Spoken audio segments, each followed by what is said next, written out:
Hi, everyone, and welcome to our webinar. This is Translation Notes, Mark 14:32 through 42. I'm Abram, and I'll be with you for the next hour. We're going to start in on a new passage today, although it really is a continuation of this longer narrative, this story of Jesus being betrayed and denied and people sleeping when he's asking them to keep watch. We move to Gethsemane today. 11 verses in this next section. I expect that we'll take this in 3 parts, 3 verses today, probably 4 the next time, and then 4 after that. If you have not been to a Translation Notes webinar, just to give you a brief sense of what this is about, we use accordance the whole time to work on the lexical questions that come up when we translate from Greek to English. So what does this word mean? How does Mark use it? What does it mean in combination with this other word? And we look at grammatical questions. So why this part of speech here? Why this inflection there? The questions that come up when we move from Greek to English. We don't focus as much on accordance features per se. We've got many webinars pre-recorded available that you can access through accordancebible.com. We're also recording today's session. If you are watching on a recording and want this handout that you see on the screen, you can go to tinyurl.com/Mark Translation Notes to access it. You can also email me at abramkj@accordancebible.com. If you're here live, this is in the handouts section of your go-to training control panel, go-to webinar control panel rather. You can also use the questions box if you're here live to communicate with me, and questions and comments, as always, are welcomed and encouraged. Let's look at Mark 14:32. I'll just backtrack us a little bit to see where we are. I'm going to open up a Greek text. I'll just take the NA28 and let's go to, well, I'm right there already. Mark 14:32. I'll open up a parallel translation just for now. So you can see here that the NET Bible gives us a new section heading called Gethsemane. The next one is betrayal and arrest. But here already is the prediction of Peter's denial. So there is, as we've seen, this thread going through, even before that, of Jesus predicting some kind of turning away, betrayal, denial, people not owning up to actually following him, or people turning away from him. That comes up and gets expressed in different ways. So that theme continues, and there's the theme of everyone denying it. All of the disciples are they're in denial that there's even going to be denial or betrayal. So that has come up. We won't be surprised maybe then when they fall asleep in Gethsemane. We'll get to that next time. But they're moving to Gethsemane, and Mark is also advancing the narrative by moving us physically out of the upper room where we had the Lord's Supper, and now we are into, they've gone to the Mount of Olives, now we go to Gethsemane. So that's where we are. Let me start, I'll close this and we'll look at just the Greek. Kai erkontai eis korion hu ta anima Gethsemane. Kai lege tois mathetais autu. Kathisate hode heos prosuxomai. Translating left to right, we get, and they go, erkontai, that's in the plural, so that's talking about Jesus and his disciples. That will be present, and they go to Korion, a place which the name Gethsemane. And lege, he says, so we stay in the present, but we get indicative, third person singular, active indicative, tois mathetais, autu. He says to his disciples, kathisate. So that's an imperative, second plural. Sit hode here until or while I pray. In the handout, I translate it this way. Then they went to a place named Gethsemane, and Jesus said to his disciples, sit here while I pray. The straightforward, or the more wooden translation of eis korion hu ta anima Gethsemane is to a place which the name Gethsemane, or which the name is, of which the name is Gethsemane. So that who there, you can see it in accordance, it's in the genitive case, and it's a relative pronoun, so which, or we get of which, so they're going to a place of which the name, and then esteem is not in the text, but it's implied. It's a verbless clause. The name is Gethsemane. Now, we don't really talk that way or even write that way, or at least I don't, and maybe stylistically, what I've got here, they went to a place named Gethsemane. Maybe you want instead a place called Gethsemane, or a place by the name of Gethsemane, or even just they went to the place of Gethsemane. You've got a few different options here, but what the Greek is saying is they went, or they are going, but of course it's a narrative, so it's describing a past event, to a place of which the name is Gethsemane. So a place called Gethsemane. I've not done anything in the notes here, but just to suggest for future study or reference, if you want to, there's a lot on Gethsemane that you could do here. You could begin by triple clicking, which will open it up in your default Greek lexicon. We get here that it's a name of an olive orchard on the Mount of Olives. You may wish to see it in a map. You could go from the English word Gethsemane here and look it up in your atlas, your timeline, and let me see if I can get that by Greek. I didn't try this beforehand. Yeah, we're gonna have to do this from English, and I'm not sure why that's not working. But you could go to your info pane as well and look at Gethsemane in your different commentaries. You may start with Bible background commentaries and see what you get about this place. You may also search this word, and I'm doing all this very quickly, I know, but you may see where else it is listed. Of course, you've got the parallel account here in Matthew. That's not something you would need to do for translation. The only real question is, what English characters do I give to these Greek letters? Now, the one decision you may need to make is, do I do an E or an I here at the end? Traditionally, you'll find translations with Gethsemane with an E, transliterating that Greek iota. But it may be that there are some that use an I. I'm just live clicking, but I'm only seeing Gethsemane with an E. So the reason I mentioned that is you just want to know how to translate it into English. And so I think when you see a place name that's transliterated so consistently like this in English, I would just keep it the same way. But you could do something like a research search on Gethsemane. I'm going to right click here, go to research, and research it in everything. I can even get to my visual aids that way and start to see some imagery, see even where it is on a map.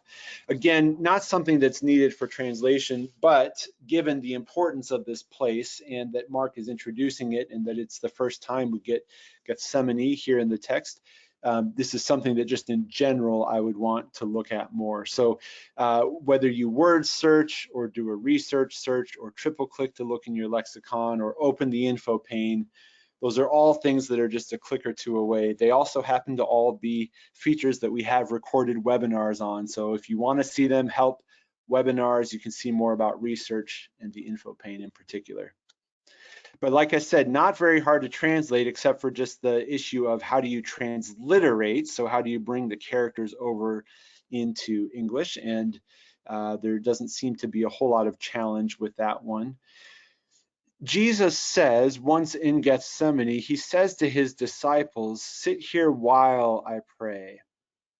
Hode, while or until, and if we triple click on that word, we'll see in BDAG that there is actually a reference listed in BDAG. We triple clicked from Mark 14:32.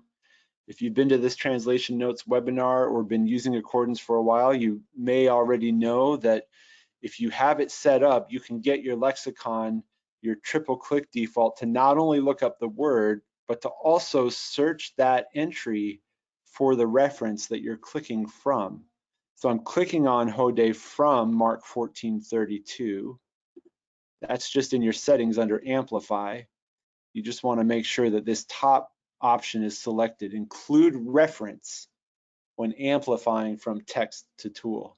So amplifying is looking up something from a text in a tool. So here's Mark 14:32, and it locates it under number 1, letter B here, and we get in the sense in this place for Hode. I'm sorry, I'm on the wrong word. I actually want Heos, sorry about that. Heos is the word I want to be doing all of this with. It works for both words, but we get Heos for until, and it's listed here, and I put this in the handout, Heos, while until 1.a.beta. And it notes here, because we've looked it up and we've gotten a reference, it notes here that it can mean to denote the end of a period of time. It can be translated as till or until.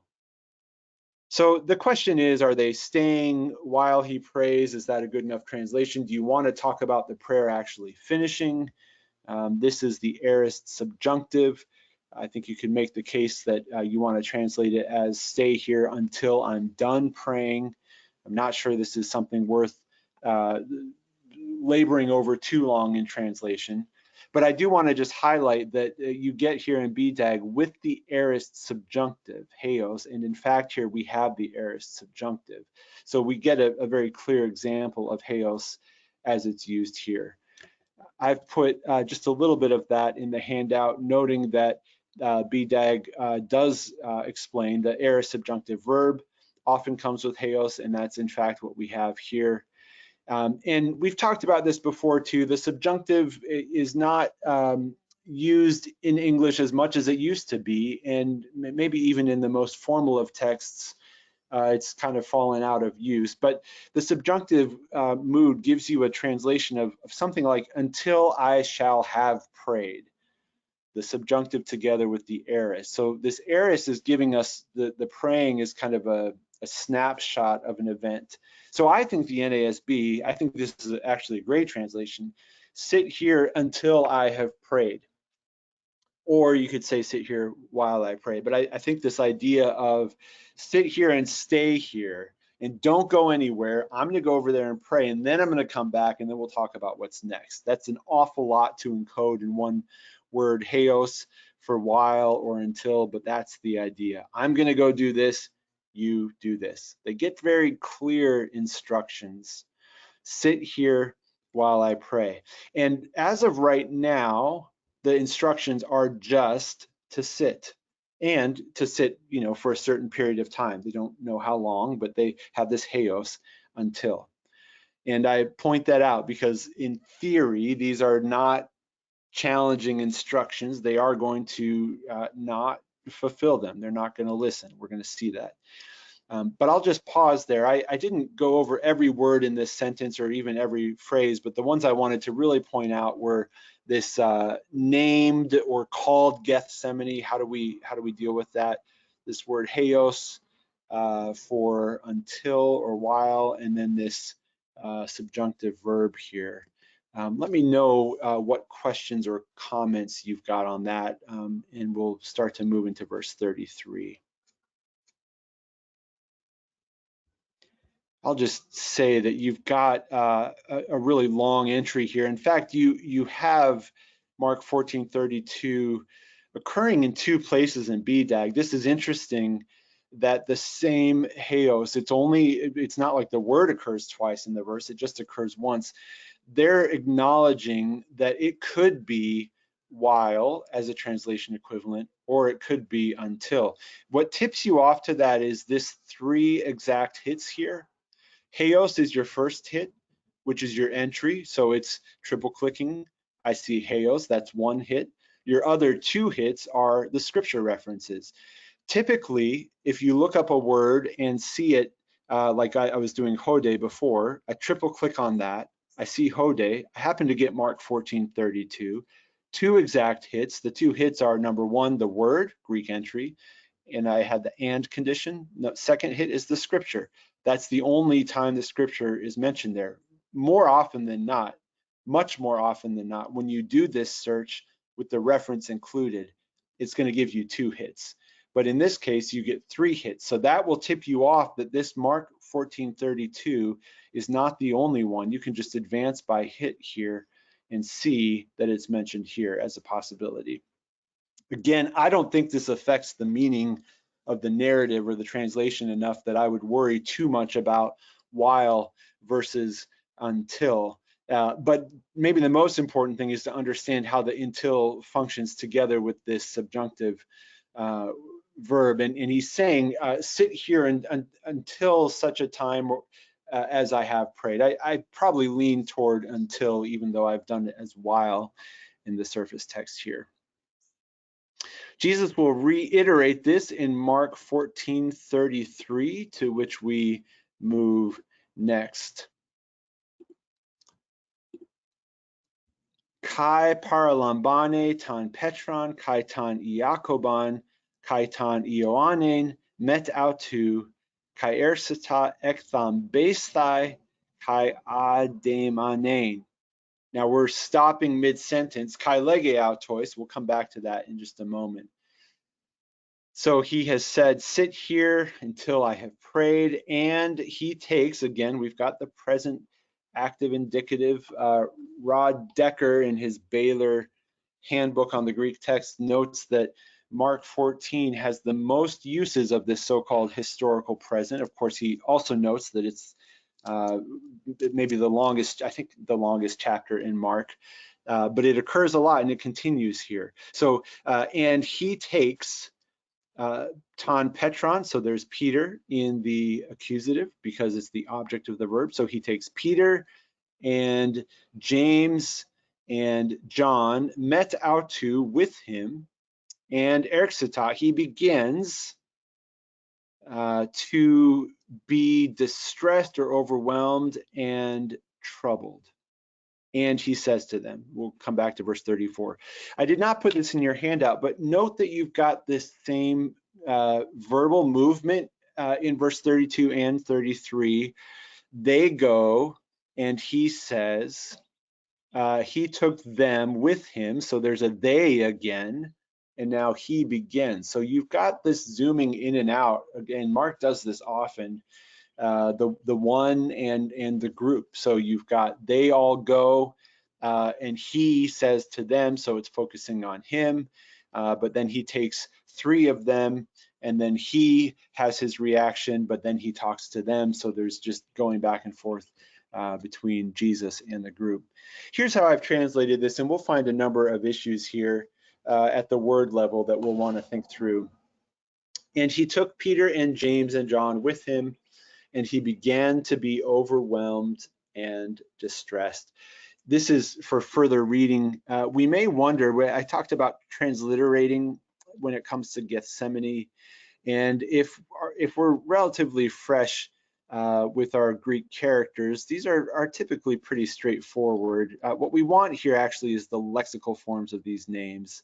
So we don't have in English an accusative case with a proper name that changes. We do with pronouns. So in the subjective case, or what would be nominative in Greek, if Peter were he as a subject, he would be him as an object in the accusative case. We don't do that for proper nouns. We don't inflect in English. So the fact that he's Petron rather than Petros means nothing for our English translation. So we have Petros. Now you could say, all right, I'm going to do the kind of translation where my readers see exactly the Greek characters in transliteration. And so you could translate this if you wanted. I mean, you can do what you want in translation according to your goals. You could translate this as Petros. One translation that does that quite a bit, I know this takes us outside of Greek, and this is kind of an excursus here, but one translation that does this a lot is the NETS. If you are looking for the word Moses, you will not find it, which is maybe a little bit shocking because Moses is all over the Septuagint. You have to go for and I don't even remember now how they spell it. Let me just go to Exodus and we'll get this quickly. They do a transliteration that's a little bit more, I don't know if literal is the right word, but even here with Jacob, for example, you've got Jacob, and with Moses, it's something like Moises or whatever the Greek is. Here's even Pharaoh, just following the letters more exactly. So that's not a typical movement translation. It's a little bit unique in the NETS. I think Scott McKnight does that in his translation of the New Testament. You could do that with Peter here, but more often than not, you want your readers to know who you're talking about. I suspect many of you, most of you, if not all of you, would do Peter. Same with John. Where this gets tricky, though, is how do you get James from what sure looks like Jacob, Jacobon? And again, I know that's in the accusative, and so I triple click that. Let me go back to that. Triple click it. So Jacobos, that sure looks like Jacob. But in fact, we have James. Now, BDAG says for the history of this name, go to the Oxford English Dictionary for James. The Oxford English Dictionary is available via paid subscription online. My local library has access to that. So you may, through your library's online portals, just with your own library card, find access to that. But that's something you could look at more. I've also just included a hyperlink. Bill Mounts addressed this question. Why is Jacobus James and not Jacob? In other words, we know that we're making some adjustments when we anglicize a word. There's not a whole lot of controversy in translation around taking Petros and translating it as Peter. Generally speaking, I mean, there's lots of things in translation that can be controversial. Naming is not generally one of them, but this one does look a little bit funny. We would expect Jacob, but we get James. Bill Mounts addresses this question here. An Oxford English Dictionary will have a longer article on it. But I just hyperlinked to this here. And the way that I generally go with these questions is what I did with Gethsemane. I'll do my best to transliterate it. If I know the biblical text in English, it usually comes out and I can get it. I doubt anyone has trouble converting Petron in Greek to Peter in English, but you can also just look at your translations and see what they do here. So that's a sidebar, interesting reading here if you want to go further with that. But that's who Jesus takes. He takes Peter and James and John with him. And then we get, he began to, two things, be overwhelmed and be distressed. We get this verb ersata. Let me go back to accordance here. I'll close the library so we can get a little more of the Greek showing here. So we've got this aorist middle indicative, so it's implying this one-time beginning. And the word begin, I mean, typically that's a point in time. So there is a starting here of what? Well, we get what we would expect here, complementary infinitive. He began, well, he began what? He began to A and he began to B. And sure enough, with this sty ending, we're present middle infinitive, and this ein ending, present active infinitive. So he began, followed by these two infinitives. So what do they mean? What did he begin to do, or what did he begin to be? This is something that you could spend a lot of time on. I'm going to spend a little more time on each of these words than I typically do with these words. Let's start with ektham basthai, to be overwhelmed. Now, if we go to BDAG, and we know we can triple click, but I'll just stick with the handout because I've got that here. It gives you this, to be moved to a relatively intense emotional state because of something causing great surprise or perplexity. And you may recall BDAG, if it's in bold, that's the definition. And then bold and italics is the translation equivalent. So it even gives you, here's how you might translate this: be very excited. And that's excited in the sense of really worked up. Lowe and NIDA are more explicit about this, and this is helpful. And again, you could use the research search or however you get in and out of your lexicons, but they give us to be greatly astounded for ekthon with either positive or negative reactions. And that's important because I think it would be a mistake to translate this as Jesus got excited. In English, typically, or at least in North American English in 2025, as much as I've read and written and spoken and heard, generally speaking, I think your readers would take that as a positive thing. If someone's excited about something, yeah, the word excited, it just means that you've got a raised level of everything. So it doesn't, in and of itself, it doesn't have to mean good, but typically speaking, it's going to read that way. So I would not translate it with this translation equivalent. Lo and nigh to help us to realize, yeah, this is a kind of being worked up, agitated might be a good word here, troubled, distress. So it's a kind of excitement that doesn't maybe feel good. It's not like the happy anticipation. It's more maybe something like a dread. And the context, in fact, is going to let us know. I mean, that's how we know what kind of excited or worked up this is. It says he began to be overwhelmed and distressed, ademanein.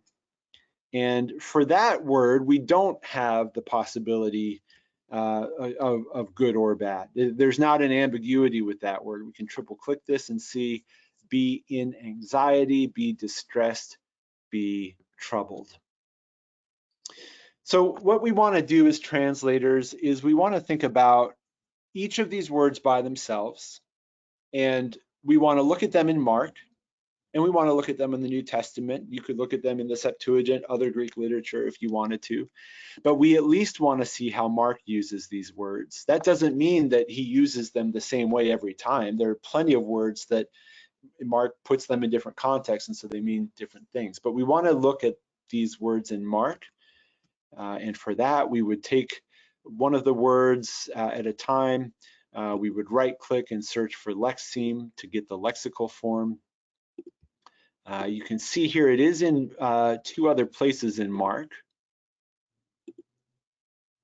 When the whole crowd saw him, they were amazed and ran at once and greeted him. Now that's the same verb, and that sounds positive. I mean, if it were terrified, it would probably be more like they were terrified and ran away from him and waved at him goodbye. So that's a positive use. Again, that doesn't mean our use today in this passage is positive, but it's just interesting that Mark uses that there. And then we get the same word in Mark 16. They are alarmed, they are amazed, they are excited.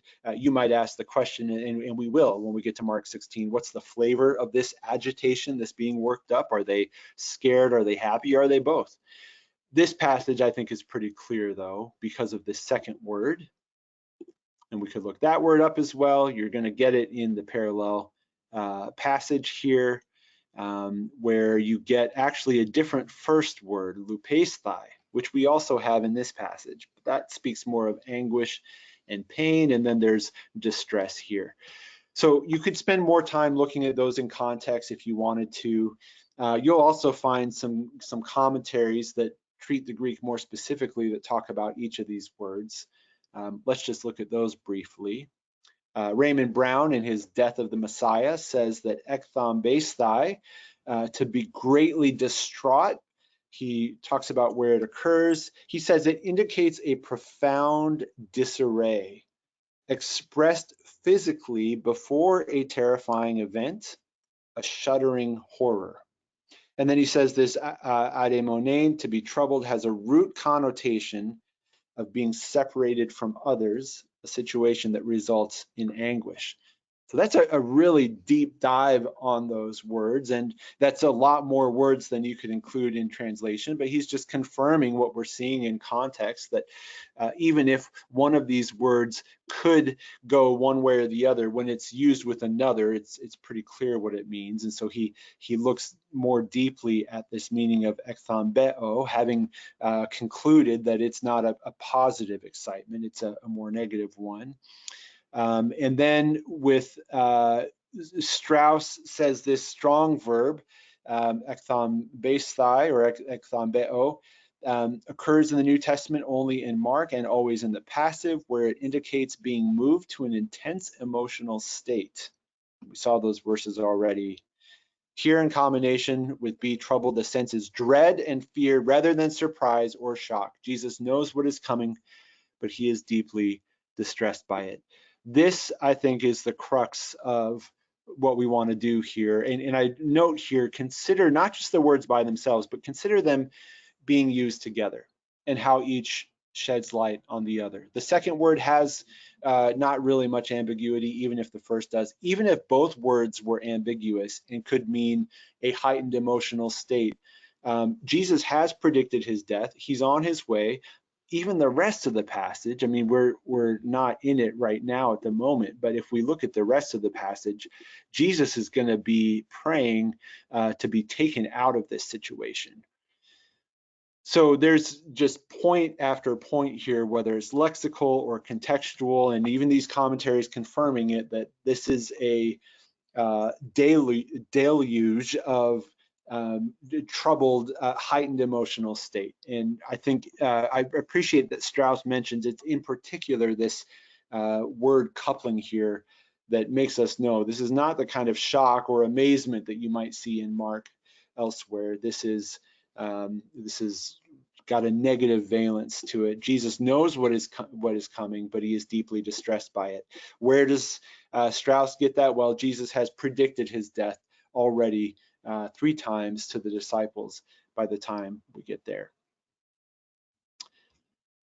Let me just pause there and see. There's a lot more we could say about those words. And, you know, one thing that we didn't look at, but you could look at if you wanted to, thambeo, it's when he says it's an intensive form, that means the ek prefix intensifies the amazement here. You could look at thambeo. You'll find some uses of that in Mark.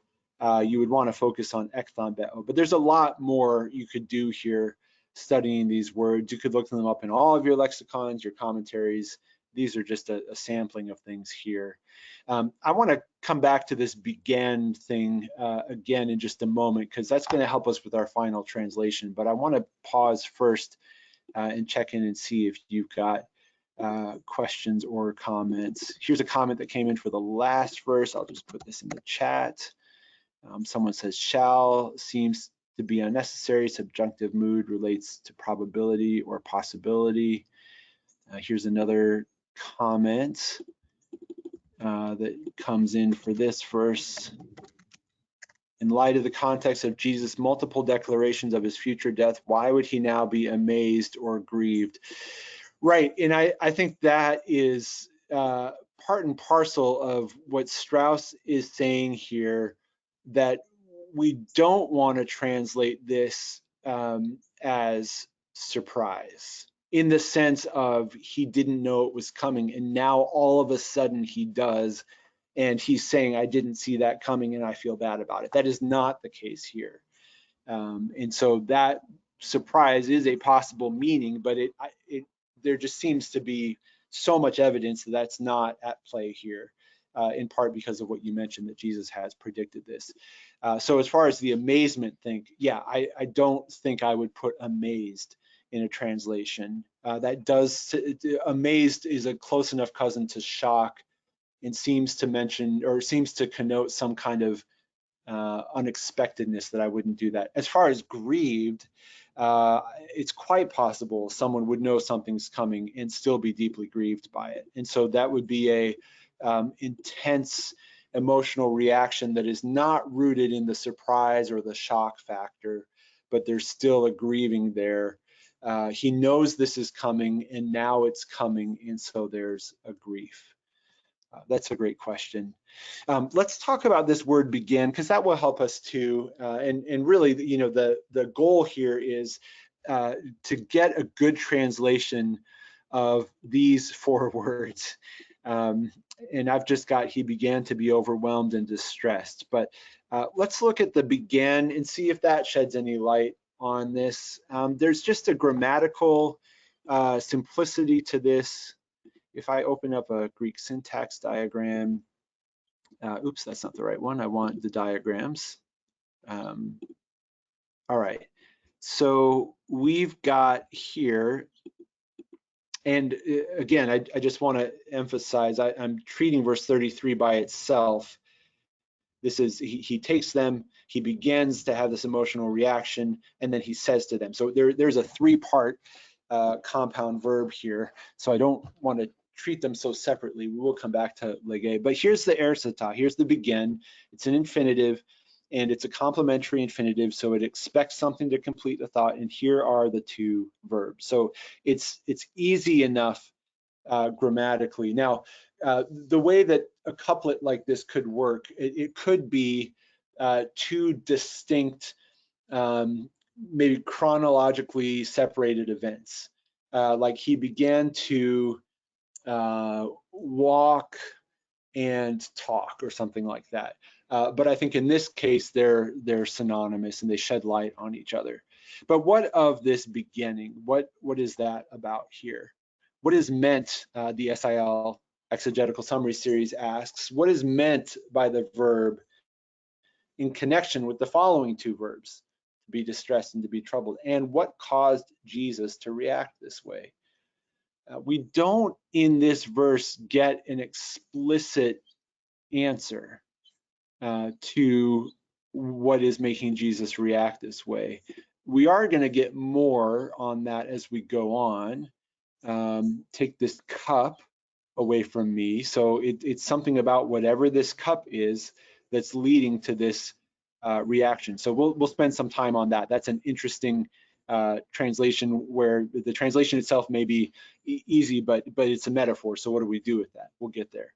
But here's how the SIL exegetical summary series answers that question.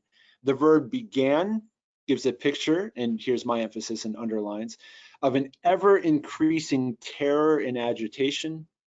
That's anchor. The expositor's Bible commentary, the extremely acute emotion described by the two verbs together includes a combination of bewilderment, fear, uncertainty, and anxiety. Baker says the two expressions add emphasis to the description of Jesus's agony.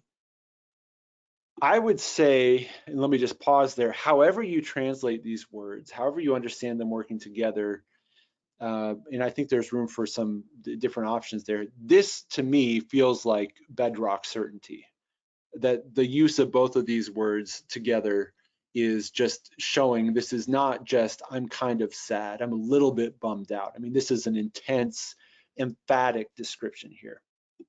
All right, so here's more. Having already foreseen his coming death, Jesus was feeling the horror of that coming ideal. So again, he's not surprised, he's not shocked by it, but he's turning toward it now, and he's feeling it.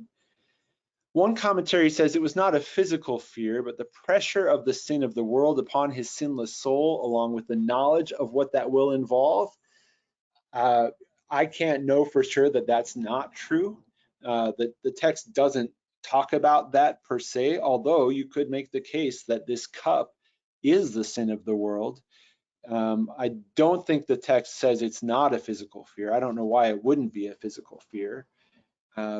But Jesus, another commentary says he was horrified at the prospect of the alienation from God entailed in being judged for the sins of mankind or humankind. Again, that's interpretive.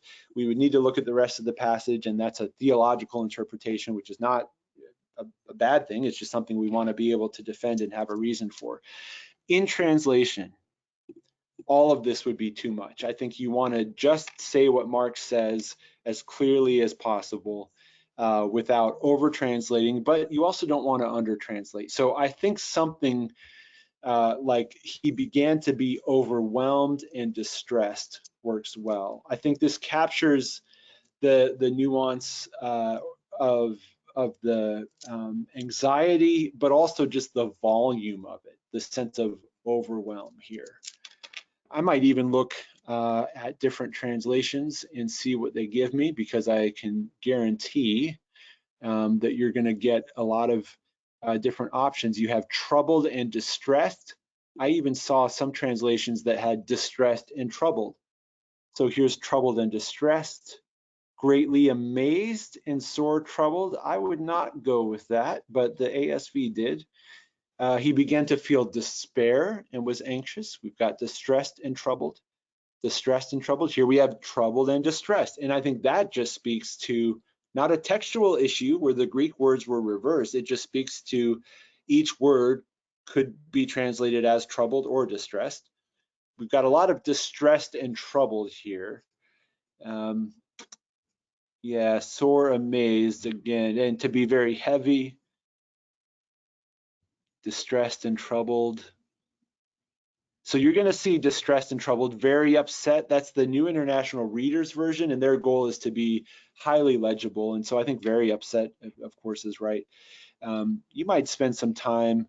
Of course, you get Peterson, who himself was an expert in original languages and had a committee that double checked him, even though he's the translator. He plunged into a sinkhole of dreadful agony. I mean, that's more words than is in the Greek text. I think that brings out the feeling of it, though. You even have the TNIV with deeply distressed. So you've got some options here. I would just spend some time thinking through, wanting to be close to the Greek, faithful to the Greek, using your lexicons and doing it in a way that makes sense in English, and considering that you've got two different words here. Really, one word would have sufficed, and the question is why, and I think that has to do with emphasis and the intensity of it. So however you translate these words, I don't think you want to go too mild or too soft with just saying he was really sad or he was sad. I think you want something more like this distressed, agony, overwhelmed to come out, and that's within the range of meaning of those words, so you're good there. And then I also think you would want to avoid this. I mean, these are not saying put these theological statements in your translation, and you may agree or disagree with this or not be sure, and that's fine. But what I would not do in translation is bring out this level of nuance, because I don't think Mark is saying it in a way that's completely conclusive in the text. So you'll hear me say that throughout this series, that my goal personally, and this may line up with yours, it may differ from yours, but my goal is to neither under-translate nor over-translate. And maybe everyone has that goal, and that's a happy medium that we're always striving for, and we do our best, and that may be easier said than done. But for now, at least, I would translate it as he began to be overwhelmed and distressed. And then remembering that we're mid-sentence, so we need to move on to the next verse. But I'd love to hear any thoughts you have, any questions. Again, I'm just trying to present the range of options. I'm not trying to convince folks of anything, whether I agree or disagree with any of the theological commitments here is maybe irrelevant to the work of translation and to your work. But for me, it would come down to, if I'm going to talk about something like separation or alienation or the sin of the world, I would just want to have the textual evidence for that. Again, you may make that case from the word cup, which we'll look at. But yeah, for translation, I think distress, overwhelmed, troubled, greatly troubled, you've got a number of options there. Let me put this question in the chat, and as you have questions or comments, I'd love to hear them, or even if there's a translation option that I'm missing. I'm looking at different translations, but if you've got something, I'd love to hear it. Somebody says, do we review this as a self-reflective prayer where the future events close in, or is God the Father communicating new details to his humanity? Yeah, I think there's, I think it also raises the question of the interrelation of humanity and divinity in Jesus. Maybe I don't fully understand your question, or maybe you're asking rhetorically. I think that's worth asking. It's possible Jesus is, well, I think Jesus is asking and feeling these things very sincerely. We also wonder about the role of the disciples in this passage. I mean, he has said, stay here, but at this point, he's got Peter and James and John with him while he's overwhelmed. So we also wonder, whatever else is happening with Jesus, is he like modeling something for them? Does he want them to see this? Again, that's going above and beyond what Mark wants to tell us. I'd love to know. I'd love to sit down with Mark and ask him. Of course, we have here this Mark Peter connection. So we get a little bit more of an inner circle here in this verse. But yeah, I appreciate that question. And I think the related questions about the humanity of Jesus come up here.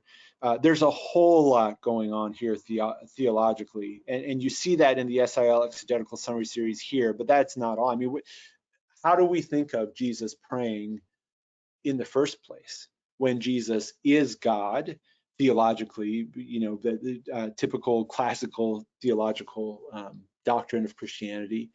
And yet you've got this three different persons. How do you make sense of that in the first place? So that question is not far off from this passage. What does it mean for Jesus to pray in the first place? And then for Jesus to pray for the Father to change course, but then only if it's the Father's will. There's a whole lot there. We'll kind of skim the surface of that when we move forward in this passage, but yeah, it raises a lot of really interesting questions. So I appreciate your tapping into those.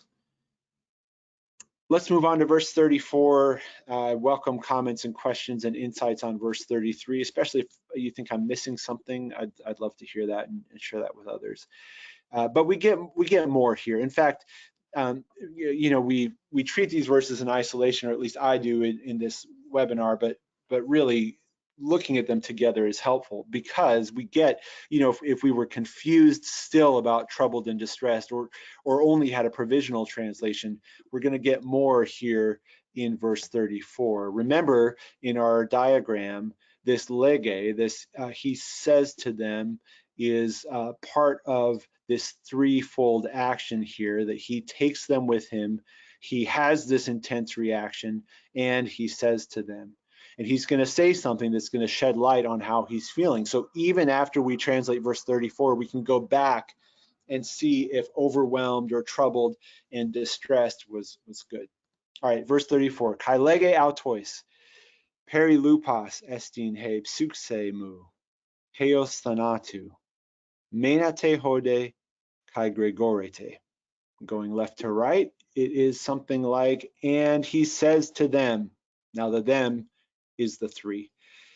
Sorrowful, very sorrowful, or deeply sorrowful is the soul, my soul. My soul is deeply grieved unto, or as far as death. Stay here and watch. We've got the hode again for here. We had this before. Sit here while or until I have prayed. And now we've got this here, stay here. And there's an addition now, that is to watch. Here's my translation. And he said to them, all of me, literally my soul, is deeply grieved to the point of death. Stay here and keep watch. If there were any question about the intensity of the emotions in verse 33, they're echoed again here. Perilupas, very sad, deeply grieved. We may ask the question, why are we getting not just grieved, but deeply grieved? Is that a translation that's based on the context? Well, it's reinforced by the context, but the word itself, perilupas, we want to look at that and see that we've got this peri, I think here, is serving an intensifying effect, just like we had with, what was it, ekthambeo, earlier in the text. So here we've got this perilupas. If you were to search for the root of this, you could just look for lupe, and see that, let me just delete this and just do a quick search here. That already is speaking of grief or sadness. So with this peri prefix to it, and you can even see here in BDAG, very sad, deeply grieved. So again, we're not translating perilupas as very sad or deeply grieved just from context. It's from the word itself. It's one Greek word, but this peri serves an intensifying, focused, and I think we want to make sure to bring that out in translation. So whether it's saddened or grieved or some other synonym, you want an intensifier like very or deeply. That's built into the Greek word. We need two words to do that in English, unless you do something like uber grieved, but I don't know stylistically how that reads. So that's that word there. And just to note, the intensity of emotions continues. He says, my soul is deeply grieved. We'll talk about unto death, but just unpacking this sentence bit by bit. The subject of the thing that estin, that is deeply grieved, is my soul, he suksei mu, which makes me ask the question, what does it mean for a soul to be sad? Bdag, in its second meaning, says for suksei, it is the seat and center of the inner human life in its many and varied aspects. And then it gives soul for translation equivalent. So you'll see probably in just about any translation that is trying to be more formal, you'll see my soul. We also want to understand, this is, I don't know if metaphor is the right word, but you know, if Jesus is saying my body is tired, he's saying I'm tired. If he's saying my soul is deeply grieved, he's saying I'm deeply grieved. Suksei here, you're going to get a long entry on soul. I don't think we need to get into what philosophers call the mind-body problem. How much is mind? How much is body? How much is soul? How does that all work together? I don't think Jesus is necessarily operating from a certain stratification of these things here. I want to see what different translations do with this. And we're going to get my soul, my soul. And look at this, the Common English Bible, I'm very sad. So that's maybe under translating a little bit. I don't know, maybe it's just fine. My soul here, I am deeply grieved. So you see the CSB as well. It just takes the my soul as himself. But you have a lot of my soul in translation. That's a decision you'll want to think about. Is my soul just such an easy decision from hey psuxe? And do you want to show that that's what's in the Greek, that that's how you translate it? And then maybe in your notes you explain what does it mean for a soul to be overwhelmed. That's one option. Another option would be to bring it out more in translation, where you look at BDAG and you see that it is the seat and center of the inner human life. And I've proposed, if you don't want to translate my soul, you could say something like all of me, or even I am grieved, I am deeply grieved in the depths of my being. Again, I want to be cautious not to overdo it in translation, but I'm not convinced that my soul is the only way you can translate this, because soul here really is talking about the inmost part. So like I'm deeply grieved through and through. I mean, I think that would be an accurate translation. That's a decision for you to make. But really, he's just saying he's so very sad, you know, top to bottom, in the depths of his being. All of me might communicate that well. You may also just wish to translate it, as many translations do, my soul is deeply grieved. But whatever we do with suksei, we want to make sure to have deeply or exceedingly or very here that brings out this intensifying peri here with perilupas. All right, so heos thanatu, unto death. We just have two more bullet points. I probably won't do these justice, but he's saying, I am grieved, all of me is deeply grieved, rather to the point of death. Now, there is some difference of interpretation on this that you could see with different translators as to whether this is hyperbole or not. Now, to call something hyperbole is not to refuse to take it seriously. It is, in fact, to try to take it seriously on its own terms. So if we think Jesus is using hyperbole, the use of exaggeration for effect, then we want to be faithful to that and bring it out that way. I don't think there's a clear indication in the text that he is using hyperbole. Decker, in his Baylor Handbook again, did think this was hyperbole, like I'm so hungry I could die, or I'm starving, when you're not actually starving, you just haven't eaten yet today. In Jonah 4:9, Jonah uses this phrase, and I think it's probably he's exaggerating, where he says, I'm so angry I could die.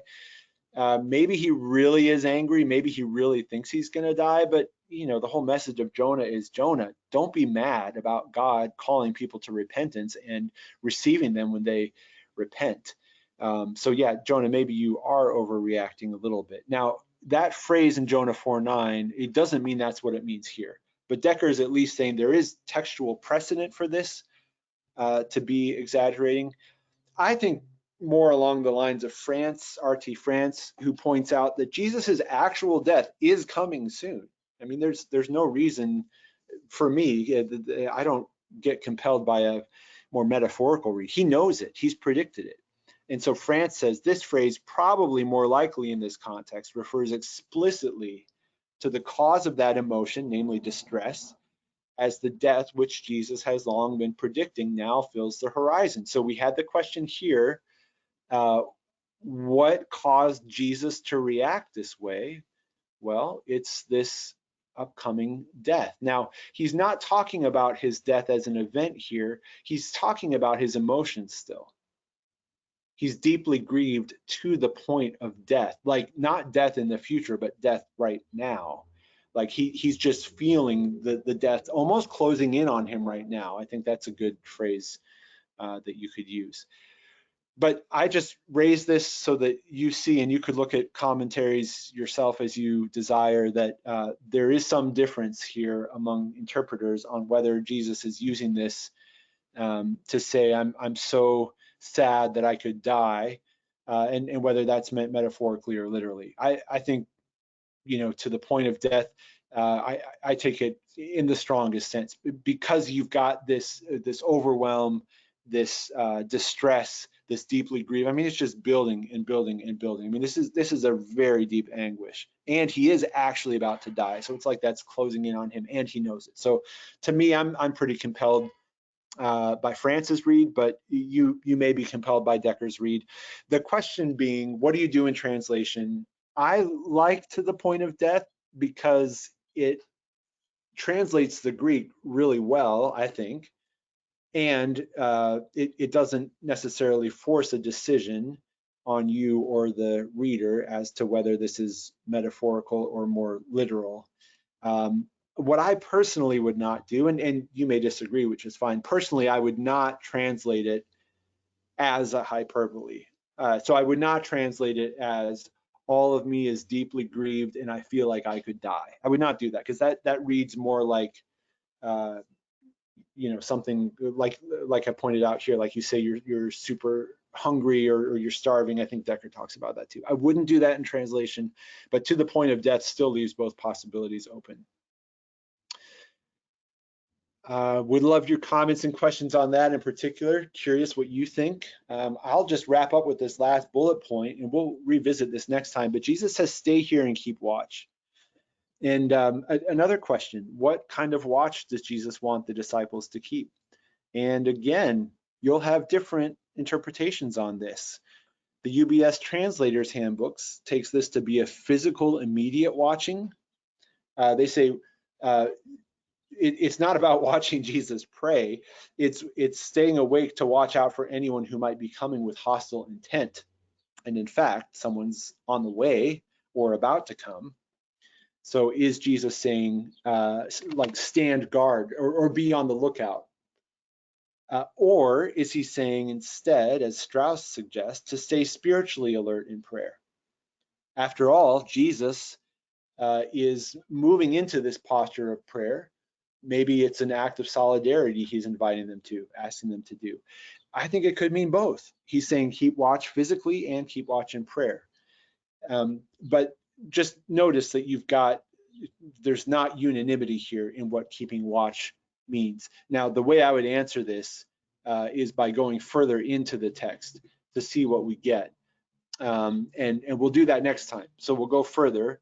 He's still in a posture of prayer. He finds them sleeping. Couldn't you stay awake for 1 hour? Here he says, stay awake and pray. So that's that same verb joined with prayer. So that, to me, verse 38, gives some textual evidence for this as a spiritual kind of watching. Then again, verse 41, are you still sleeping? now someone's coming. So they are not keeping watch and someone has come. So it's possible. I can at least appreciate that interpretation. I think this is more spiritual alertness. Maybe it's both.